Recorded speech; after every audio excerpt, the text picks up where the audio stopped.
Okay, have a good one. Okay, we'll see you soon. Okay. What is empowerment? What impact does it have on our community?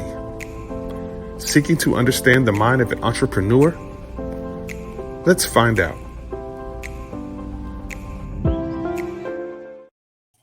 Hey everybody, how you doing? Welcome to another segment of the 21st Century Entrepreneur. I'm your man Ronald Smith, or DJ Ronnie Ron. However you may have seen me on social media. I want to thank you so much. We have a great guest on here today that you're going to enjoy.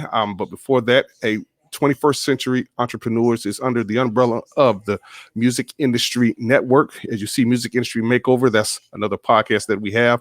But go visit our website, musicindustrymakeover.com, and you can see all the things that we do with our website and all the platforms that we create, because we create the platforms and we control the exposure, so that if you have a business or if you're an artist and you want folks to know what's going on with you, hey, feel free to get in contact with us. All right.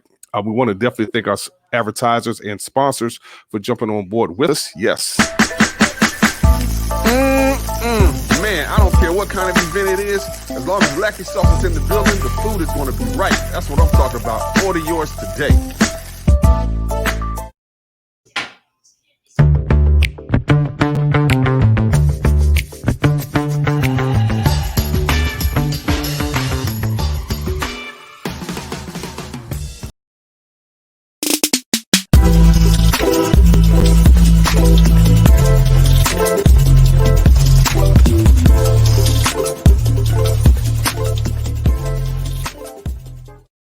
Yes, that's right. We want to thank our sponsors and advertisers. And if you're interested in wanting to become one, and help sponsor one of these shows like this, or matter of fact, all of our shows, just go ahead on and go visit our website, musicindustrymakeover.com, and we'll give you all the information, and you can contact me there. And yes, we'll just move forward. Hey, without further ado, this is a special interview here because, yes, I know this young lady, and I'm going to introduce you to her. And her name is Elizabeth Williams Riley. She's an award-winning diversity and inclusion professional. She was named Girl Scouts of America 2015 Woman of Distinction and 2013 Diversity Journal's Woman's Worth Watching. Man, Mrs. Williams Riley is also a 2016 NAACP Corporate Community Service Award winner, where she also received the South Asian Business Association Network Chairman Award. Man, that is so awesome. She specializes in customized DEI training, strategic planning, experiential learning. She has worked with many of the nation's leading Fortune 500 companies, foundations, colleges, and university. She's a graduate of UCF, University of Central Florida, Go Knights, with a bachelor's degree in advertising and public relations, and she's a native of Orlando, Florida. Man, I've heard of that place, man. Old Town, and now resides in Woodbridge, New Jersey. She's a member of the Capital Region Minority Chamber of Commerce and Urban Bush Women Board of Directors, Delta Sigma Theta Sorority Incorporated. So without further ado, I want to bring to the platform Miss Elizabeth Williams Riley. How you doing? Hi, how are you? Great, man. I tell you, as I said, this is a special one because, yes, everything that I've read there, and I know there's plenty more. You can go visit the website, but it's just you embody excellence, and so we are grateful for you as a human being. I know I am. So because, hey, man, this is just amazing. How you doing, Liz? How's everything going with you? I'm doing really well, and it is a special opportunity to be here with you since we go way back. We're high school graduates, class of 1991. Yes. We're doing right Oak Ridge High School, You know pioneers. it. Yes. You're talking about somebody on the football team, one of the athletes, student body president. Hey, we Yes. were doing that thing back then. We were doing it, weren't we? Wow, man. And look at what we're doing now. Hey, give all praise, honor to God, because Absolutely. again, man, we want to talk about your business, all right, here on 21st Century Entrepreneurs, because this is what it's all about. And you do a great work. Dash Consulting LLC. Mhm. Okay. Tell us about Dash Consulting LLC. Well, Dash Consulting LLC, Dash stands for Developing Assets for Successful Habits. And this was a vision that started back in 1995, Wow. where I was just leaving college and entering in the workforce to Hmm. embrace and embark on a journey in social justice work. Hmm. Although my background is in advertising and public relations, I had a real love and passion for the side of public relations, but also was one of those social justice advocates. And was I did an internship with the school district and was able to kind of link those worlds together. So Hmm. kind of reinventing and imagining what a career could be like given my skill sets. And so a part of that is living on purpose.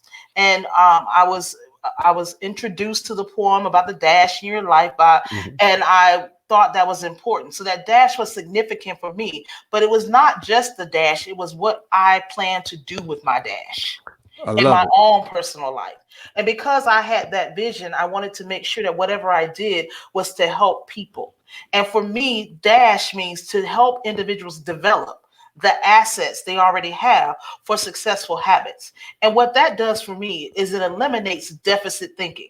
So I'm not spending time focusing on what I don't have. I'm Hmm. focusing on what I do have to attain the things I want in life. Beautiful. Well said, man. You mentioned something about the dash poem. I had that same epiphany for us. I did a Toastmasters speech on that. So and again, yeah, it's what's important is that dash in the middle. That's what's very important. What are you doing with your life? And so yeah, I wanted to take control of my life as well too, and just like look, okay, my greatest fear was and was myself, pretty much my lack of confidence, and I realized that it kind of made me angry. All these great opportunities that I passed up along the way, but I can't dwell on that anymore. So, Mhm. but yes, man, that is awesome. Wow. DashRaleigh.com. That is the website. Matter of fact, I think we got a little clip right here of you or so talking about your business here. Let's check it out here.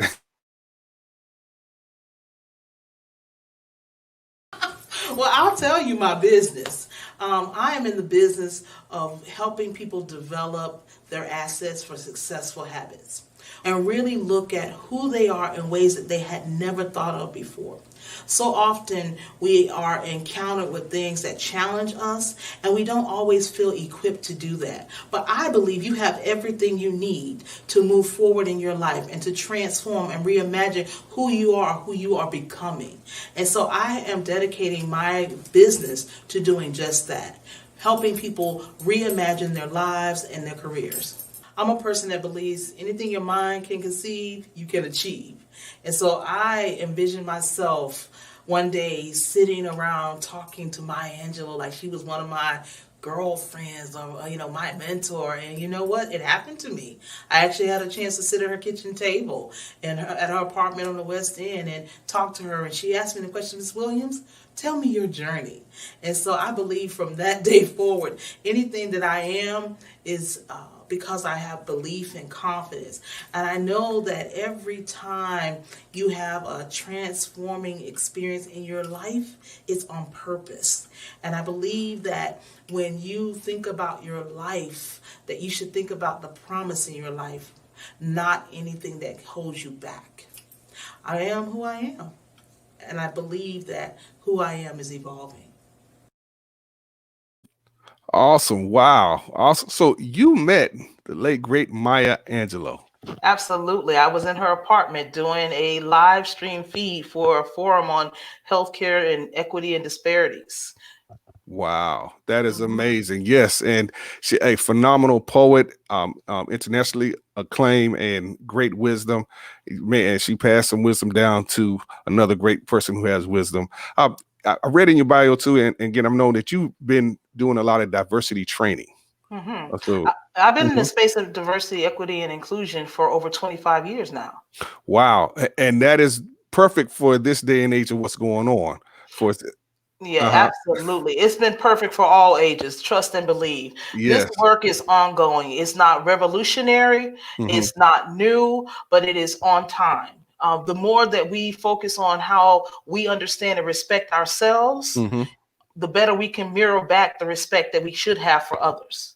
And with that being a void in so many people's lives because of the lack of exposure or the lack of insight around how they treat and others in terms of their impressions or stereotypes or unconscious biases, Mm-hmm. this work is so important. And I still do that work. You That is a still do part of my business as well. I didn't leave that because a part of my work is to seek justice. it. You Mm-hmm. know me, Ron. I've always been there. You know, y'all used to call me Liz X on the side, but you know, I've always been one to speak up and to say what's right and to Mhm. give voice to those who don't feel they have voice and Awesome. to make sure their voices are represented. So I still do that work. Now, speaking of that, so how did that confidence at a young age? Where did you get that from? I don't know. And Mhm. I honestly have tried, I've talked a lot about that in the world, but Mhm. confidence comes from just being clear about what is happening around you in the world and your impact on it. So I Mhm. think as a little child, I was never told there was anything I could not do. Mhm. I never had a sense of not belonging because I believed I belonged anywhere I showed up. Mhm. And not because I'm arrogant or I have any kind of ego or everything, but if I'm there, I need to be there. I Mhm. have a reason for being there. There's Mhm. a purpose for me while I'm there. And so I just never felt out of place. Even though if you look at me in terms of my own people package and my own social identities, people will make you feel like, Mhm. or it give you that sense of you don't quite fit Mm. or you don't quite fit the mold. And in fact, I had an encounter with a television interviewer that told me I didn't fit the mold of a high school Miss Pathfinder or a queen of a high school. And Wow. he said that to me directly at the age of 16. And what I said back to him was, when people see you for who you are, both internally and externally, all the things that people judge you fade away. And Right. they look at character. But some people are not able to do that because their early messages are so deeply rooted that Mhm. they can't get past it. And they have had it reinforced throughout their lives. And Wow. because it's been reinforced, they believe it to be truth. Wow, man, great job on your parents instilling greatness in you. Yes, yeah, there's a lot of been deep-seated things that have been implanted in other folks for its negativity, and that yes, we carry that on. And wow, man, that is amazing. And what you're doing is okay. What was instilled in you, then you're going to instill in others through Mhm. your work with Raleigh.com consulting. Wow, that is so awesome. So this is all right. So you're still doing businesses and you're doing individuals as well. Absolutely. So the platform that I have with Dash Consulting is one that I decided to do in 2019. So this is a new and emerging side of my work. For Okay. 25 years, I spent my life dedicated and affiliated in the diversity, equity, inclusion space, for the most part with one organization. I Right. am the former president and CEO for the American Conference on Diversity.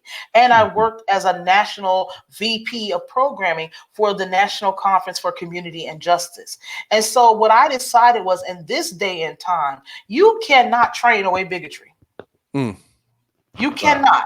People have to make decisions around what they will buy into or not buy into, how they will behave or think or not think. And so people often need specialized assistance to Mhm. do that. It can't happen in a room full of other people. Come It on. can't happen in front of people who are superior or they are feeling some sense of disempowerment in front of.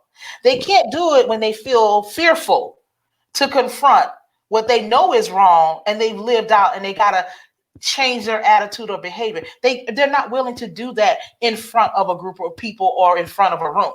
Mhm. However, it is possible. And so experiential learning was my pathway to making that happen. So the work that I did around social justice was around getting people to take into consideration their own lived and learned experiences and Mhm. how it gets paid forward. And where is that point of redirecting outside of a cycle of oppression or a cycle of internalized oppression? So that's how I really navigated that space of learning to Mhm. help equip people with the individual capacity to rethink, reimagine what it is that they have believed for so long that was not true about themselves and about others. And so now I decided I need to continue to do that work, but I want to specialize it through coaching. Awesome. So I am coaching, which I've done all along the way. Coach some of the top executive leaders of departments. I work with a lot of VPs of diversity, equity, and inclusion, and coach them along their own journeys to help them in their careers, to provide them with insight. And so I was doing it anyway. So why not make it another part of and an expansion of my journey? And so that is also a part of the work that I do as well. And reading your bio, you've Bank of America has hired you, L'Oreal, the makeup company, or so. I mean, big Fortune 500 companies have brought you in to have diversity training. Man, you are a 21st century entrepreneur, a leader, and a beacon of light and hope for this generation, especially for such a time as this. Absolutely, we all are, because it's going to take all of our participation. Agreed. One of the greatest movements that has happened is this Black Lives Matter movement. And one of the biggest things that I learned from the initial founders and their expectations, it was not around an individual hero or someone to save the day, but it was around the collective responsibility and the way that we all have to lead. There you go. Everyone has to take a leadership role in this. You cannot sit on the sidelines and wait for individuals to lead you. You must become the leader. And you become that when you recognize and acknowledge the hardships that people have gone through. And just because it's not your reality, don't negate that it's someone else's. There you go. Wow. Hey, again, from a pioneer, for those and for those alumni out there, Oak Ridge High School or so, hey, we are products of Oak Ridge. We are pioneers. And here, you're a pioneer for a reason, to help make a difference. And Elizabeth, you're definitely making a difference in society. And I see you up there with the Stacey Abrams and others. So this, again, wherever this journey takes you, again, we thank you for your confidence and your motivation. Before we go, what I guess last thing that you want to say to someone out there that may be struggling with the confidence issue? One of the things I want to just say to anyone that is struggling with, whether it's your confidence, your transition from one place, because everybody's had to reset in 2020. And so as you reset and reimagine who you are and envision yourself, take note of the promise in who you are, not the risk factor, not the deficit in what you don't have. Build on your assets, because once you decide and determine what your assets are, take inventory. Once you take inventory, you leverage and utilize what you have. You'll find the best that you have to offer to the world. Awesome. Well said. Again, -Riley.com. Go and visit it. All right. Again, invest in yourself. This is an investment for you. All right. And you are your best brand. You have great potential, and it is going to take other people. Thank you so much for coming on 21st Century Entrepreneurs. We look forward to seeing and hearing great things, because you are a leader, one of our aspiring leaders. And again, keep doing what you're doing. All right. Yeah, if anybody calls me or connects with me via my website and you mention this program, you'll get a discount on services and a free consultation. There you go. There you go. That's right. 21st Century Entrepreneur. So, hey, again, go and check it out. Hey, trust me, you will not be disappointed. Everything that she said, I've seen for myself, and this is how she's grown, even in the early stages, the confidence level there. So I'm a living witness. And hey, I might need some services. Who knows? It is what it is. Glory for all great things. Yes, definitely. And again, if you're an entrepreneur out there, if you have a business, and if you would like to be interviewed on here, feel free to get in contact with me. Go to themusicindustrymakeover.com, and let's definitely talk. All right, because we want to help promote those who are doing some great things out there in society. Okay, not everybody is bad. Again, there's more good than bad. So again, thank you so much. And remember, you matter in the kingdom of God. Don't compare yourself or your ministry to anyone else out there. Just do what God's called you to do, and you'll be just fine. All right. God bless you. We'll see you again on another segment of 21st Century Entrepreneur. Have a good one. Okay, we'll see you soon. Okay. What is empowerment? What impact does it have on our community? Seeking to understand the mind of an entrepreneur? Let's find out.